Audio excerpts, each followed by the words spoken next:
Hello everyone, welcome back to my channel. তো আজকে আমাদের এখানে হচ্ছে শীতলা পুজো, মানে আমাদের দুর্গা মন্দিরেই অনেক ঠাকুর রয়েছে, তার মধ্যে শীতলা ঠাকুরও রয়েছে। তো তাই আজ আছে আমাদের শীতলা পুজো মন্দিরে। তো সে কারণেই এখন এই যে এখানে একটা কুলো বেরোয় ওখানে মন্দির থেকে, তো সেখানে এরকমভাবে নানা রকমভাবে বরণ টরণ করা হয়। তো এখন সেটাই করা হচ্ছে। সকালবেলা আমি মা দিদি স্নান করে চলে এসেছি। দিদি এখন আমাদের বাড়িতে মানে ফ্ল্যাটে এসেছে, কিন্তু ওর এই নিয়মটা করবে বলেই ও নিজের বাড়িতে সকালবেলা চান করে চলে এসেছে। তো আমরা সবাই মিলে ওর বাড়িতে গেছিলাম, আমি মা দুজনেই।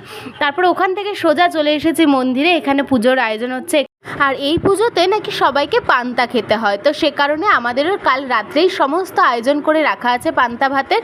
তো আমরা তাই এখন মন্দিরটা একটু ঘুরে ঘুরে দেখছি। আর পুজো হয়ে যাওয়ার পর মন্দিরে রাত্রিবেলা অনেক লোকজনের খাওয়া দাওয়ার, মানে পুরো পাড়ার সমস্ত লোকজনের একসাথে খাওয়া দাওয়ার একটা আয়োজন করা হয়। তো যাই হোক, পুজোতে আমাদের খুব মজা হচ্ছে। তোমাদের ভিডিওটা কেমন লাগলো? যদি ভালো লাগে একটা লাইক করে দিও।